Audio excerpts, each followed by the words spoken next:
যেসব লীলা ভাগবতে বর্ণিত হয়নি তার অন্যান্য পুরাণেও সেগুলি বর্ণনা আছে। পরবর্তীতে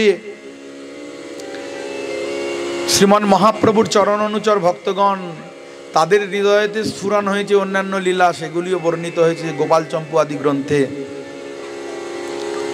তবে মূল আধার এই ভাগবতকে মধ্যমণি করেই, কারণ মধ্যস্থ ভাগবত পুরাণ। 6 দিনের লীলা বর্ণনা করছেন। গোপান গোকুল রক্ষায়া নিরূপ্য মথুরাঙ্গতঃ নন্দঃ कंसस्य वार्षिक्यां करं दातुं कुरुद्वः। नंद महाराज তিনি গোকুল হতে মথুরার পথে মথুরায় গিয়ে উপস্থিত হলেন। কারণ কি? বলে বাৎসরিক কর প্রদান এবং পুত্রের এতদিন পরে আগমনের কারণে রাজাকেও কিছু উপহার উপঢৌকন প্রদানের নিমিত্তে তাই উপস্থিত হয়েছেন। কিন্তু ওই রকম দায়িত্বহীনের মতো নয়, তিনি এই ব্রজের দেখাশোনার দায়িত্ব দিয়ে দিলেন সমস্ত সামর্থ্যবান গোপগণকে, তাদের উপরে দায়িত্ব দিয়ে, অর্থাৎ রাজা বিহনে যেন রাজ্যের কোনো হানি না হয়, এটা রাজার দেখা কর্তব্য। তাই সকলকে সেই দায়িত্ব দিয়ে তিনি উপচার উপঢৌকন সব নিয়ে উপস্থিত হয়েছেন মথুরা নরেশ কংস মহারাজের নিকটে। কংস জানতে পারলেন, বাইরে আনন্দ প্রকাশ করলেন বটে, কিন্তু অন্তরে তার ভয় উদ্রেক হলো। কারণ আকাশবাণীতে দেবী অষ্টভুজা কাত্যায়নী বলেছেন যে আমাকে যে বধ করবে তার অন্যত্র জন্ম হয়েছে, এ আবার সেই ছেলে নয় তো। তাই সন্দেহ, আর সেই সন্দেহের কারণে কংসের নিকট থেকে নন্দ বাবা বিদায় নিলে পর কংসেরই সমস্ত আমাত্য বর্গের মধ্যে বকাসুরের ভগিনী যার নাম পুতনা, তাকে আহ্বান করলেন আর তাকে ডেকে বললেন, শুনলাম 6 দিন হয়েছে নন্দের ঘরে নাকি একটা ছেলে হয়েছে, তো তুমি মথুরায় যাও, মথুরায় ওই নন্দের লালাকে আর যত লালা আছে 10 দিনের মধ্যে সব লালাকে একবারে খা লো, जितना लाला है उन लोगों को खा लो, শেষ করে দিয়ে আসো। তাহলে আর ভয় থাকবে না। পাশাপাশি স্থান মথুরা আর গোকুল কত দূর, তাই যদি আকাশবাণী সত্য হয়, ওই দেবীর কথা সত্য হয়, তাই শেষ করে দিয়ে এসো। এইভাবে পুতনাকে প্রেরণ করলো। আর এদিকে বসুদেব নন্দ বাবা কংসের নিকট থেকে বিদায় নিয়ে মিত্র বসুদেবের নিকটে উপস্থিত হলেন। আর বসুদেব নিজের বন্ধু তো, তাই বন্ধুর চোখের সামনে 6টা ছেলেকে আছাড় দিয়ে মেরেছে, তারপরে একটি কন্যা আকাশে মিশে গেল। এই সমস্ত দুঃখের কথা বলবার জন্য, কারণ আত্মীয় স্বজন বন্ধু বান্ধব তো সমব্যথী হয় না, দুঃখে দুঃখী হয়ে অন্তত বাছারে আহারে করে, তাতে একটু দুঃখ অপনোদন হয়তো হলেও হতে পারে। সেই কারণে এসে উপস্থিত হয়ে বলছেন, অহতে দেবকী পুত্র कंसेन बहवो हताः एक अवशिष्ट राजकन्या स्वापे दिवंगता। অবশিষ্ট ছিল একটা কন্যা, সেটাও চলে গেল। তাই তোমাদের দুঃখের কথা কি আর বলবো বন্ধু। বসুদেব বললেন, কি করা যাবে, অদৃষ্ট তো যাক, তোমার হঠাৎ আগমনের কারণ কি? বললেন, কংসকে কর দেবার জন্য এসেছে। বললেন, সব কাজ মিটেছে? বললে, হ্যাঁ, আর বিলম্ব করো না। আমার মনে হয় নেহাস্থিয়ং বহু তীর্থং সন্তাৎপাতশ্চ গোকুলে। তোমার অবর্তমানে এই গোকুল নগরীতে কোনো উৎপাতের আশঙ্কা হতে পারে, উৎপাত হতে পারে। তাই যাও, অতি সত্বর ফিরে যাও, গোকুলের দিকে ফিরে যাও। নন্দ বাবা সে কথার কোনো উত্তর করলেন না, কারণ বসুদেবের অনুমান কখনো ভ্রম বা মিথ্যা হয় না। শেষে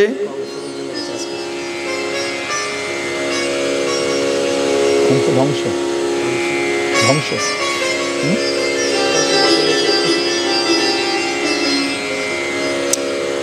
অতঃপর কংসের দ্বারা প্রেরিত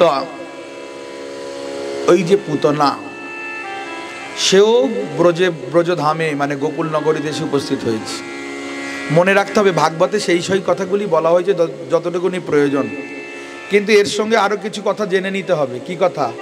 কৃষ্ণের জন্মোৎসব যেমনভাবে মহাসমারোহে হয়েছে, কৃষ্ণের সময়ে সময়ে ওই 2-5 দিন 10 দিন 1 মাসের মধ্যে আরো অনেকেই জন্মেছে, সেসব কথা বলা নেই, বুঝে নিতে হবে।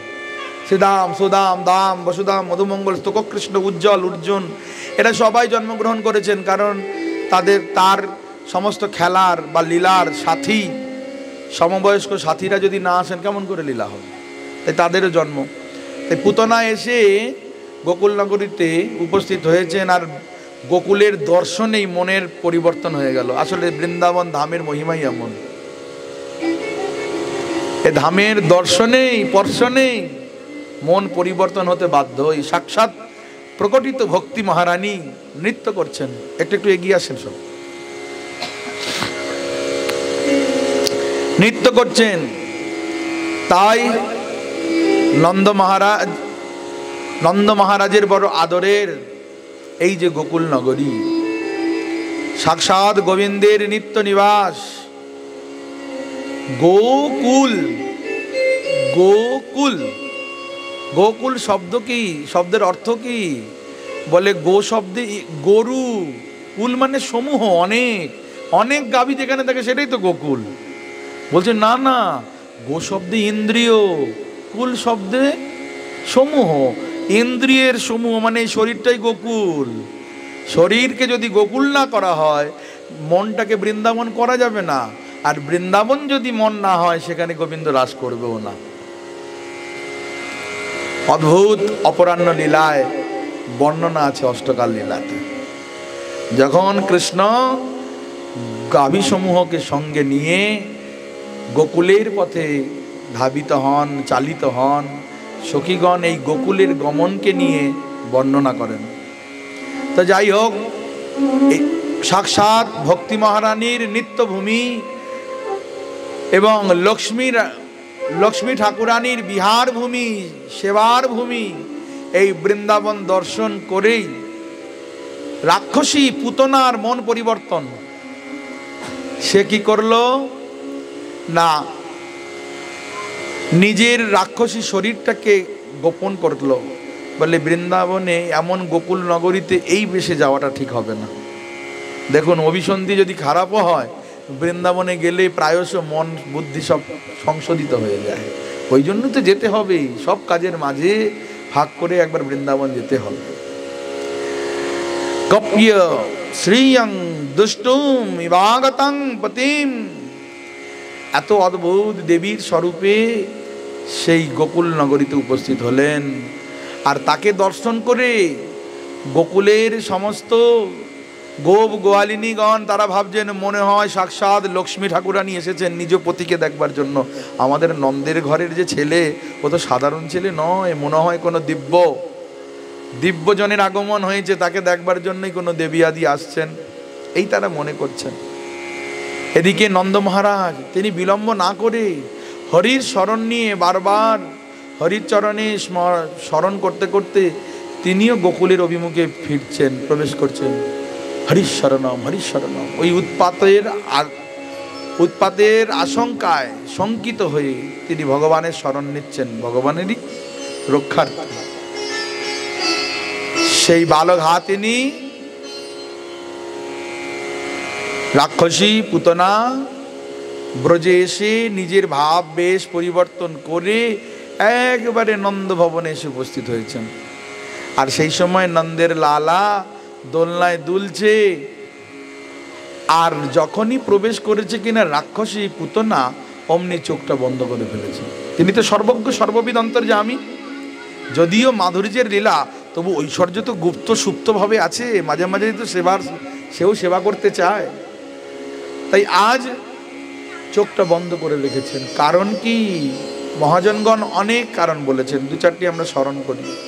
প্রথমেই প্রভু ভাবছেন, এই প্রাণীর প্রাণ বৃন্দাবন ধাম, আমার নিজের নিত্য লীলাভূমি, নিজ গৃহ। এই বৃন্দাবনে সকলে আসতে পারে না। একটা রাক্ষসী হয়ে এই বৃন্দাবনে এলো কি করে? ও কি এমন কাজ করেছে? চিন্তা করি তো। এই চিন্তা করতে গেলে চোখটা বন্ধ করতে হয়। ওই জন্য চিন্তা করছে, ও এ তো সেই বলির কন্যা রত্নমালা, যে আমার বামন স্বরূপ দেখে চিন্তা করেছিল একে আমি কোলে বসিয়ে স্তনপান করাবো। সেই কারণেই বৃন্দাবনে আসতে বলে। তাই বলো, নাহলে বৃন্দাবনে আসবে কেন? একটা রাক্ষসী বালঘাতিনী অপবিত্রের মূর্তি পুতনা।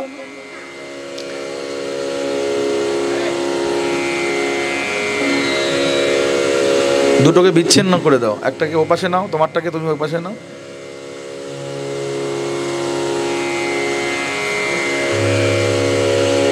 আবার দ্বিতীয় কারণ বলছেন যে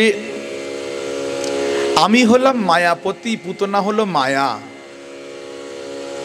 কৃষ্ণ সূর্য সম মায়া অন্ধকার, যথা কৃষ্ণ তথা নাই মায়ার অধিকার। এখন আমি যদি ওর দিকে দৃষ্টি দিই, ওর আসল স্বরূপ বেরিয়ে যাবে। আর বেরিয়ে গেলে মা ভয় পেয়ে যাবে, আমাকে ঘরে নিয়ে চলে যাবে। আর ওকে যে শাসন করব, দণ্ড দেব, সেই দণ্ড দেওয়ার হবে না। কারণ ও শুধু আমাকে মা, আমার মতো এইরকম অনেকজনকে বধ করবার অভিলাষ নিয়ে বৃন্দাবনে এসছে। এই কুপ্রবৃত্তি নিয়ে বৃন্দাবনে আসতে আছে। তাই একে তো দণ্ড পাবার পাত্র, সেটা দেওয়া যাবে না। তাই চোখটা বন্ধ করে আছে। আবার কারণ বলছেন যে সবে মাত্র আমার 6 দিন, কিন্তু এই রাক্ষসী আমার মাসি, সে আমাকে খাওয়াবে বিষ। আমার কি বিষ খাওয়া অভ্যাস আছে? আমি তো দুধ খেতে অভ্যস্ত। তাহলে বিষটা কে খাবে? বলে যিনি আগে খেয়ে খেয়ে অভ্যাস করে রেখেছেন তাকে একটু ডাকি। এই স্মরণ করতে গেলে, ডাকতে গেলে চোখ বন্ধ করতে হয়। ওই জন্য ডাকছেন। কাকে? বলে ভোলে বাবা, তুমি তো হলাহল কালকুট বিষ পান করেছিলে, আজকেও বিষ খাওয়ার সময় এসে গেছে, এসে খেয়ে যাও, আমি দুধটা খেয়ে নেবো, তাড়াতাড়ি এসো। ওই জন্য চোখ বন্ধ করেছে।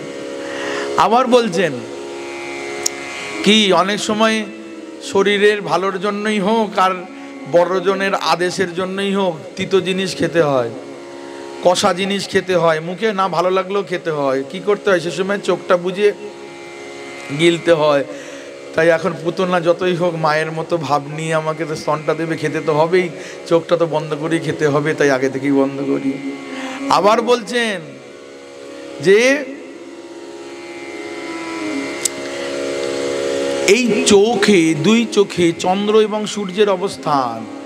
চন্দ্র আর সূর্য, এদের যদি দৃষ্টি পড়ে তাহলে চন্দ্রযান বা সূর্যযানে ঊর্ধ্বগতি লাভ হবে। চোখ জয় বলছে আমরা এই ঊর্ধ্বগতি দিতে পারবো না, প্রভু যা ইচ্ছা দেয় দিক, আমরা বন্ধ করে থাকি। আবার বলছেন যে সন্তান তো অন্যায় করে, মা বাবা তো মারধর করে, শাসন করে। এটা কি কোনো বাবা মা ভালো পায়? ছেলেকে মারধর করার পরে, সন্তানকে মারার পরে কোনো বাবা মা কি আনন্দ পায়?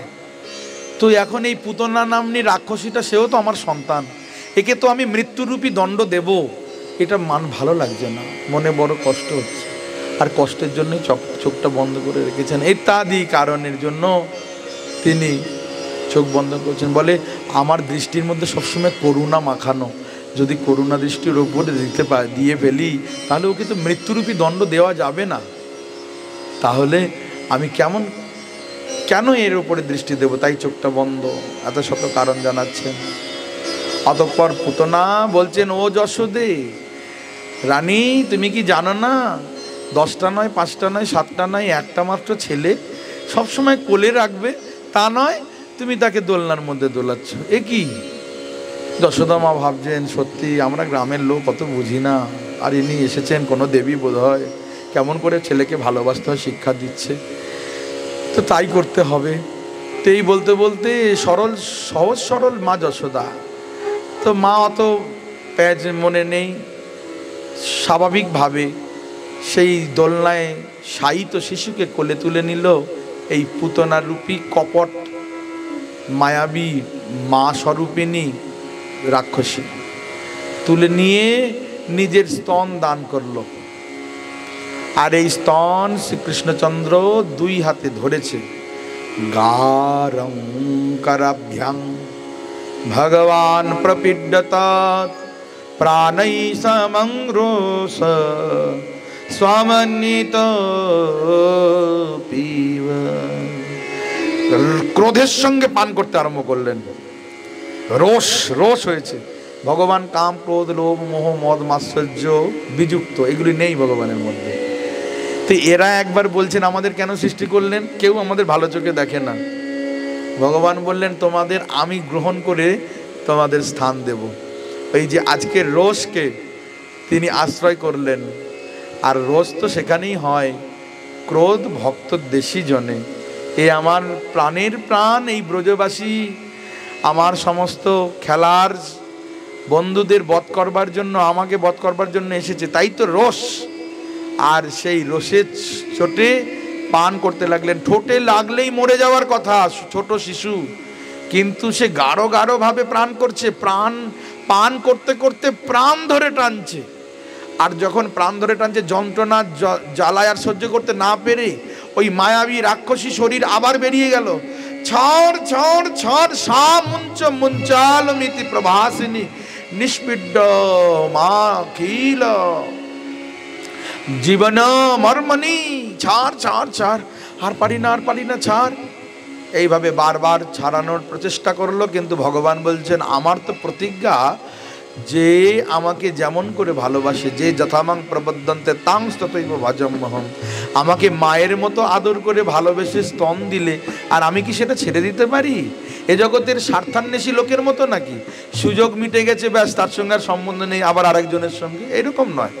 আমি যাকে ধরি তাকে আর কখনোই ছাড়ি না। ধরে রেখেছেন। এদিকে যন্ত্রণায় ছটপট করতে করতে উড়ে যাচ্ছে।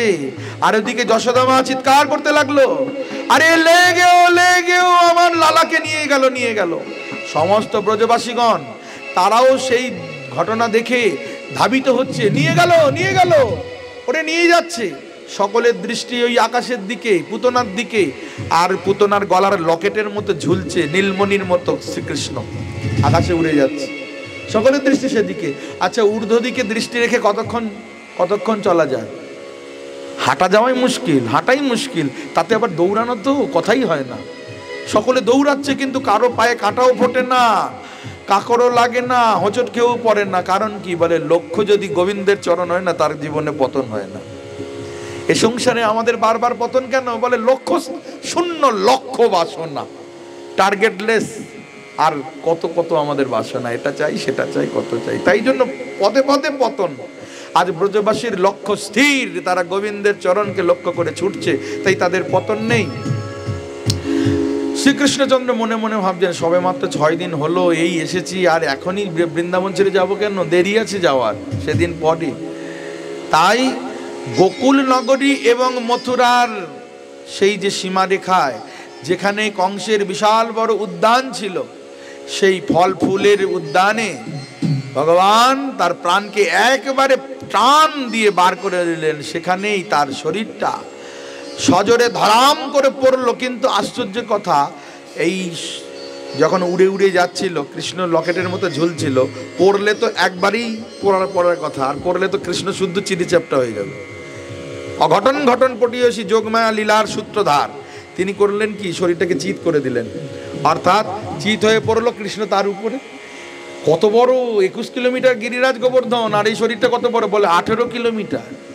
এত বড় শরীর, গাছপালা ভেঙে তছনছ, আর পাহাড় প্রমাণ শরীরের উপরে ওই যে পাহাড়ের মণির মতো ঝলমল করছে নীলমণি, আমার নন্দনন্দন যশোদার জীবন। সকলে মই লাগিয়ে তাকে নামিয়ে নিয়ে এসে গরুর লেজ অঙ্গে বোলাচ্ছে, গোমূত্র দিয়ে স্নান করাচ্ছে, গরুর গোবরের ফোঁটা লাগিয়েছে। কত পবিত্র বস্তু! গোমূত্রেণ স্নাপয়িত্বা পুনর্গৌরজ সর্বকম। এইভাবে স্নান করানোর পর তারপরে 8টি শ্লোকের দ্বারা তার অঙ্গ আলাই বালাই দূর করছে। ইন্দ্রে আনে ঋষিকেশ প্রাণান নারায়ণ বতু শ্বেত দীপ প্রতিষ্ঠিতং মনোযোগেশ্বরৌ বতু। বাচ্চাদের হাওয়া বাতাস লাগলে এই শ্লোকগুলি বললে আর লাগবে না। ওই বাচ্চারা মায়ের দুধ খেলেও যেমন দই দই করে বমি করে না, এই মন্ত্রগুলি বলে যদি গরুর লেজ দিয়ে বোলানো যায়, গরুর কাছে নিয়ে যেতে হবে, তাহলে ছেলে বাচ্চারা উল্টি করবে না। তো এইভাবে শ্রীকৃষ্ণচন্দ্রকে সকলেই পুতনার হাত থেকে নিস্তার দিয়ে অপবিত্রকে পবিত্র করে দিয়েছেন। এই হচ্ছে তাদের ভাবনা, ব্রজবাসীগণের ভাবনা। কিন্তু জিনিস চিরকাল পবিত্র, সে আবার অপবিত্র হবে কি? বরং যে অপবিত্র ছিল পুতনা, তার নাম মুছে গিয়ে সেই হয়ে গেল পরম পুত, পরম পবিত্র। আর সেই কারণে তার শরীরটাকে খণ্ড খণ্ড করে কত চিতা জ্বালিয়ে যখন জ্বালানো হচ্ছে, শরীর থেকে রাক্ষসী পোড়া মাংস পোড়া গন্ধ আসছে না, চতুষ্সমের গন্ধ, কস্তুরী, চন্দন, অগুরু, এই সমস্ত গন্ধ আসছে, চারিদিক মম করছে গন্ধে। আর সেই সময়ে নন্দবাবা প্রবেশ করছেন। এত চিতা জ্বলছে কেন? ব্রজবাসীগণের কাছ থেকে জানতে পারলেন একটা রাক্ষসী তোমার লালাকে উড়িয়ে নিয়ে চলে যাচ্ছিল। আর কি যেন হঠাৎ হয়ে গেল, এখানেই মরে পড়ে গেল, আমরা তাকে বার করে নিয়ে আসলাম। বললেন এ তো হবেই, আমার মন্ত্রের শক্তি, আমি জপ করছিলাম না, আমাকে বলে দিয়েছিল আমার বন্ধু বসুদেব। সেই জন্য সেই সময় থেকে আমি এখনো পর্যন্ত হরিশ্বরণম হরিশ্বরণম হরিশ্বরণম হরিশ্বরণম করছিলাম। আর সেই হরিই আজকে রক্ষা করেছে, না হলে আমার লালাকে কে বাঁচাতো? এইভাবে নন্দবাবা তাই জানলেন। অতঃপর সকলে আনন্দের সঙ্গে নন্দনন্দনকে সঙ্গে করে সেই গোকুল নগরীতে নন্দ ভবনে প্রবেশ করলেন।